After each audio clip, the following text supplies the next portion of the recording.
ಎಲ್ಲರಿಗೂ ನಮಸ್ಕಾರ. ನನ್ನ ಹೆಸರು ಡಾಕ್ಟರ್ ರೇವತಿ, ಆಯುರ್ವೇದ ವೈದ್ಯೆ ಹಾಗೂ ಯೋಗ ಶಿಕ್ಷಕಿ. ಇವತ್ತು ಅಂದ್ರೆ ಮಾರ್ಚಲ್ಲಿ ವುಮೆನ್ಸ್ ಡೇ ಆಗಿರ್ಲಿಕ್ಕಾಗಿ ಹೆಚ್ಚಾಗಿ ನಾವು ಮುಂದಿನ ಸಂಚಿಕೆಗಳಲ್ಲಿ ನಾವು ಡಿಸ್ಕಸ್ ಮಾಡುವಂಥ ಟಾಪಿಕ್ಸ್ ಎಲ್ಲ ಹೆಣ್ಮಕ್ಳಿಗೆ ಸೀಮಿತ ಅಂತಾನೆ ನಾನು ಹೇಳ್ಬೋದು. ಅದ್ರ ಜೊತೆಗೆ ನೀವು ನಿಮ್ಮ ಕಪಲ್ ಅಂದ್ರೆ ಇವಾಗ ಹೆಣ್ಮಕ್ಳು ಮಾತ್ರ ಅಲ್ಲದೆ ನಿಮ್ಮ ಅಣ್ಣಂದ್ರಾಗಿರ್ಬೋದು ಅಥವಾ ನಿಮ್ಮ ಫಾದರ್ಸ್ ಮತ್ತೆ ನಿಮ್ಮ ಹಸ್ಬೆಂಡ್ಸ್ಗೆ, ಸೊ ನೀವು ಅವರು ಸಹ ಇದನ್ನೆಲ್ಲ ಈ ಒಂದು ವಿಡಿಯೋಗಳನ್ನ ನೋಡ್ಬೋದಾಗಿದೆ. ಸೊ ಇವಾಗ ನಾವು ಸಾಮಾನ್ಯವಾಗಿ ಅಂದ್ರೆ ಆಯುರ್ವೇದದಲ್ಲಿ ನಾವು ಹೇಳ್ತಾ ಹೋದಾಗ ಒಂದು ಆರೋಗ್ಯ ಅಂದ್ರೆ ಏನು ಅಂದ್ರೆ ಹೆಲ್ತಿ ಸ್ಟೇಟ್ ಅಂತ ನಾವು ಏನ್ ಹೇಳ್ತೀವಿ ಅದನ್ನ ಯಾವ ಒಂದು ಟರ್ಮ್ಸ್ ಅಲ್ಲಿ ಡಿಸ್ಕ್ರೈಬ್ ಮಾಡ್ತಾರೆ ಆಯುರ್ವೇದದಲ್ಲಿ ಅಂತ ನಾವು ಫಸ್ಟ್ ತಿಳ್ಕೊಳ್ತಾ ಹೋಗೋಣ. ಒಂದು ಶ್ಲೋಕನ ಹೇಳಿ ಅದರದ್ದು ಡಿಸ್ಕ್ರಿಪ್ಷನ್ ಹೇಳೋದಕ್ಕೆ ಇವತ್ತು ಇಷ್ಟಪಡ್ತೀನಿ. ಶ್ಲೋಕ ಬಂದು ಹೀಗಿದೆ: ಸಮದೋಷ ಸಮಾಗ್ನಿಶ್ಚ ಸಮಧಾತು ಮಲಕ್ರಿಯಾ ಪ್ರಸನ್ನ ಆತ್ಮ ಇಂದ್ರಿಯ ಮನಃ ಸ್ವಸ್ಥ ಇತ್ಯಭಿಧೀಯತೆ. ಇಲ್ಲಿ ಅಂದ್ರೆ 2 ಲೈನಿನ ಶ್ಲೋಕ, ಇದು ಆಚಾರ್ಯಗಳು ಹೇಳಿರುವಂತಹ 2 ಲೈನಿನ ಶ್ಲೋಕ. ಇಲ್ಲಿ ಏನ್ ಹೇಳ್ತಾರೆ ಅಂದ್ರೆ ದೋಷಗಳು ಯಾವ್ಯಾವು? ತ್ರಿದೋಷಗಳು. ಅದರಲ್ಲಿ ಮೊದಲಿಗೆ ವಾತ, 2ನೇದು ಪಿತ್ತ ಹಾಗೂ 3ನೇದು ಕಫ. ಈ ದೋಷಗಳ ಸಮತೋಲನ ಅಂದ್ರೆ ಈಕ್ವಿಲಿಬ್ರಿಯಂ ಸ್ಟೇಟ್ ಅಂತ ನಾವು ಹೇಳ್ತೀವಿ. ಯಾಕೆ ಅಂತ ಆದಾಗ, ಇವಾಗ ವಾತದೋಷ ಅಂತ ನಾವು ತಗೊಂಡಾಗ ದೇಹದಲ್ಲಿ ವಾತದೋಷ ಸಹ ಬೇಕು. ಅಂದ್ರೆ ನಾವು ಅಂದ್ರೆ ಇವಾಗ ನಿಂತ್ಕೊಳ್ಳೋದಾಗಿರ್ಬೋದು ಅಥವಾ ಕುತ್ಕೊಳ್ಳೋದಾಗಿರ್ಬೋದು, ಯಾವುದೇ ಒಂದು ಮೂಮೆಂಟ್ಸ್ ನಾವು ಮಾಡ್ತೀವಿ ಅಂತ ಆದಾಗ ಅದಕ್ಕೆ ಕಾರಣ ಬಂದು ವಾತ.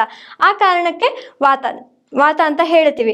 ಇನ್ನು ಪಿತ್ತ ಯಾವುದಕ್ಕೆ ಅಂತಂದ್ರೆ, ಇವಾಗ ನಾವು ನೋಡುವಂಥದ್ದು ನಮ್ಮ ಕಣ್ಣಿನ ದೃಷ್ಟಿ ಆಗಿರ್ಬೋದು ಅಥವಾ ನಮ್ಮ ಹೇರ್, ಇವಾಗ ಕೂದಲು ಮತ್ತೆ ಸ್ಕಾಲ್ಪ್ ಹೆಲ್ತ್ ಅಂತ ಏನ್ ಹೇಳ್ತೀವಿ, ಇದನ್ನೆಲ್ಲ ಮೇಂಟೈನ್ ಮಾಡೋದಕ್ಕಾಗಿರ್ಬೋದು.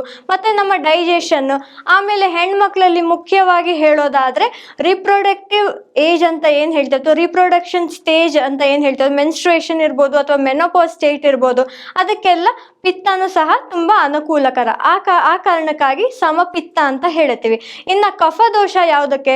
ಡೆವಲಪ್ಮೆಂಟಲ್ ಸ್ಟೇಜಸ್ ಅಂದ್ರೆ ಬೋನ್ ಡೆವಲಪ್ಮೆಂಟ್ ಆಗಿರ್ಬೋದು ಅಥವಾ ಇವಾಗ ಬೋನ್ ಮ್ಯಾರೋ, ಇವಾಗ ಚಿಕ್ಕ ವಯಸ್ಸಿಂದ ಅಂತ ನಾವು ತಗೊಂಡ್ರೆ ಬೋನ್ ಮ್ಯಾರೋ ಡೆವಲಪ್ಮೆಂಟ್, ಅದಾದ ನಂತರ ಮಸಲ್ ಡೆವಲಪ್ಮೆಂಟ್ ಆಗಿರ್ಬೋದು, ಯಾವುದೇ ಡೆವಲಪ್ಮೆಂಟಲ್ ಸ್ಟೇಜಸ್ ನಾವು ಹೇಳಿದ್ರೆ ಅದಕ್ಕೆ ಕಫ ಬೇಕಾಗಿರುತ್ತೆ. ಸೊ ಈ ಸಮದೋಷ ಅಂತ ಏನಿದೆ ಅಂದ್ರೆ ತ್ರಿದೋಷಗಳು, ನಾನು ಇವಾಗ ಏನೇನ್ ಹೇಳಿದೆ ಇದು ಅದರ ಕಾರ್ಯವನ್ನು ಚೆನ್ನಾಗಿ ಮಾಡ್ತಾ ಇದೆಯಾ ಅನ್ನೋದು ಮೊದಲಿಗೆ ನಾವು ನೋಡ್ಕೊಳ್ಬೇಕಾಗಿದೆ. ಆದ ಕಾರಣ ಈ ದೋಷಗಳು ಅಂದ್ರೆ ತ್ರಿದೋಷಗಳು ಏನ್ ಹೇಳಿದೆ ಅದು ಸಮ ಅವಸ್ಥೆಯಲ್ಲಿ ಇದ್ದಾಗ ನಾವು ಸ್ವಸ್ಥರು ಅಂತ ಒಂದು ನಾವು ಅನ್ಕೊಳ್ಬಹುದು. ಇನ್ನು ಮುಂದಿಂದು ಶ್ಲೋಕದಲ್ಲಿ ನಾನು ಹೇಳಿದ್ದು ಸಮ ಅಗ್ನಿ ಅಂದ್ರೆ ಅಗ್ನಿ ದೇಹದಲ್ಲಿ ನಾವು ಏನೇ ಜೀರ್ಣಕ್ರಿಯೆ ಆಗಬೇಕು ಅಂತ ಆದಾಗ ಅಗ್ನಿ ತುಂಬಾ ಅವಶ್ಯಕರ.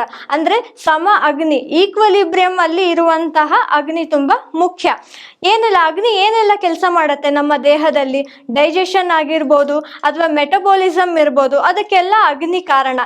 ಇದರಲ್ಲಿ ಸಮತೋಲನ ಇದ್ದಾಗ ನಮಗೆ ಆರೋಗ್ಯ ಅಂದ್ರೆ ನಮ್ಮ ಒಂದು ಆರೋಗ್ಯ ಈಕ್ವಲಿಬ್ರಿಯಂ ಅಲ್ಲಿ ಇದೆ ಅಥವಾ ನಾರ್ಮಲ್ಸಿಲ್ ಇದೆ ಅಂತ ನಾವು ಹೇಳ್ಬೋದಾಗಿದೆ.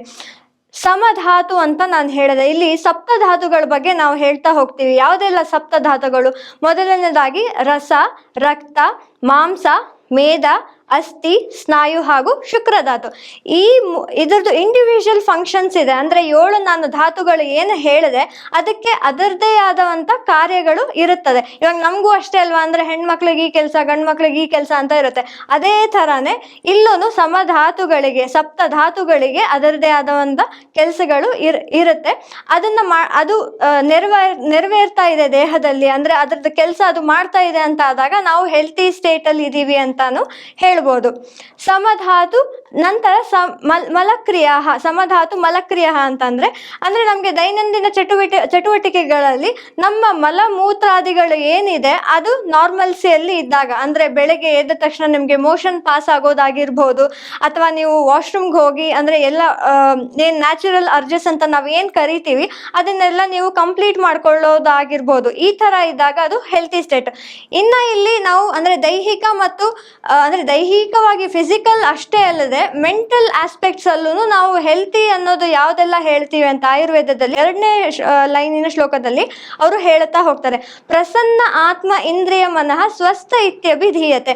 ಅಂದ್ರೆ ಪ್ರಸನ್ನ ಆತ್ಮ ಅಂದ್ರೆ ನಮ್ಮ ಆತ್ಮ ಅಂತ ಏನಿದೆ, ಇವಾಗ ಸೋಲ್ ಅಂತ ಏನ್ ಹೇಳ್ತೀವಿ, ಅದು ಪ್ರಸನ್ನವಾಗಿದ್ದಾಗ ಅಂದ್ರೆ ನಾರ್ಮಲ್ಸಿಲ್ ಇರ್ಬೇಕಾದ್ರೆ, ಏನು ಸ್ಟ್ರೆಸ್ ಲೆವೆಲ್ಸ್ ಇಲ್ಲಾರ್ದೆ, ಆಂಗ್ಸೈಟಿ ಇಶ್ಯೂಸ್ ಇಲ್ಲದೆ ತುಂಬಾ ಕಾಮ್ ಅಂಡ್ ಕಾಂಪೋಸ್ಡ್ ಆಗಿ ನೀವು ಇದೀರಾ ಅಂತ ಆದಾಗ ಪ್ರಸನ್ನ ಆತ್ಮ ಹಾಗೂ ಇಂದ್ರಿಯಗಳು ಅಂದ್ರೆ ನಮ್ಮ ಪಂಚ ಜ್ಞಾನೇಂದ್ರಿಯಗಳಾಗಿರ್ಬೋದು ಅಥವಾ ಪಂಚ ಕರ್ಮೇಂದ್ರಿಯಗಳಂತ ನಾವೇನ್ ಹೇಳ್ತೀವಿ ಅದಿಷ್ಟು ಕೂಡ ನಾರ್ಮಲ್ ಅಂದ್ರೆ ನೀವು ಮಾಡುವಂತ ಕೆಲಸ, ಇವಾಗ ಪಂಚ ಜ್ಞಾನೇಂದ್ರಿಯ ಕರ್ಮೇಂದ್ರಿಯಗಳಂತ ಎಲ್ಲ ತಗೊಂಡಾಗ ಏನಾಗುತ್ತೆ, ಇವಾಗ ನೀವು ಸರಿಗೆ ದೃಷ್ಟಿಯಿಂದ ಅಂದ್ರೆ ನಿಮ್ಮ ಕಣ್ಣುಗಳಿಂದ ಸರಿಗೆ ನೋಡೋದಾಗಿರ್ಬೋದು, ಅಥವಾ ನೀವು ನಿಮ್ಮ ಕಿವಿಗಳಿಂದ ನೀವು ಸರಿ ಅನ್ನೋದಾಗಿರ್ಬೋದು.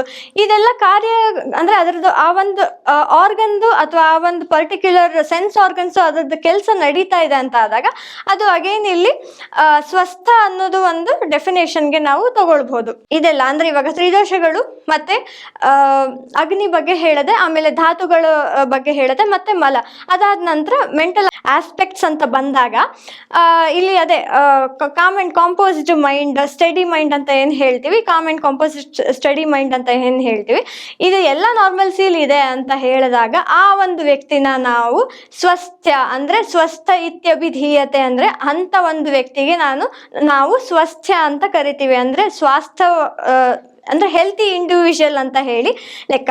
ಇನ್ನು ಇಲ್ಲಿ ನಾನು ಜನರಲ್ ಆಗಿ ಹೇಳಿದ್ದು ನಮ್ಮ ಇವತ್ತಿನ ಅಂದ್ರೆ ಮುಂಬರುವ ಸಂಚಿಕೆಗಳಲ್ಲಿ ನಾನು ಮಾತಾಡುವಂಥದ್ದು ಮೇನ್ ಆಗಿ ಅಂದ್ರೆ ಹೆಣ್ಮಕ್ಳುಗಳಲ್ಲಿ ಕಂಡು ಬರುವಂತಹ ಸಾಮಾನ್ಯವಾಗಿ ನೀವು ಕೇಳಿರ್ತೀರ ಅಂದ್ರೆ PCOD, PCOS ಆಗಿರ್ಬೋದು, ಇರ್ರೆಗ್ಯುಲರ್ ಪೀರಿಯಡ್ಸ್ ಆಗಿರ್ಬೋದು, ಅಥವಾ ಹಾರ್ಮೋನಲ್ ಇಂಬ್ಯಾಲೆನ್ಸ್ ಅಂತ ಹೇಳ್ತೀವಿ, ಅಥವಾ ಕೆಲವೊಂದು ಹಾರ್ಮೋನಲ್ ಇಂಬ್ಯಾಲೆನ್ಸ್ ಆಗೋದ್ರಿಂದ ಉತ್ಪತ್ತಿ ಆಗುವಂತಹ ರೋಗಗಳಾಗಿರ್ಬೋದು, ಅದ್ರ ಬಗ್ಗೆ ಡಿಸ್ಕಸ್ ಮಾಡ್ತಾ ಹೋಗೋಣ. ಅದು ಹೇಗೆ ಅಂದ್ರೆ ಅದ್ರ ಕಾಸಸ್ ಮತ್ತೆ ಅದ್ರ ಸಿಂಪ್ಟಮ್ಸ್, ತದನಂತರ ಆಯುರ್ವೇದದಲ್ಲಿ ಅದಕ್ಕೆ ಏನೆಲ್ಲ ರೆಮಿಡಿ ಹೇಳಿದ್ದಾರೆ ಅಥವಾ ಯೋಗದಲ್ಲಿ ಅದಕ್ಕೆ ಏನೆಲ್ಲ ರೆಮಿಡಿಗಳು ಹೇಳಿದ್ದಾರೆ ಅನ್ನೋದನ್ನ ನಾನು ಇವತ್ತು ಡಿಸ್ಕಸ್ ಮಾಡ್ತಾ ಹೋಗೋಣ. Thank you.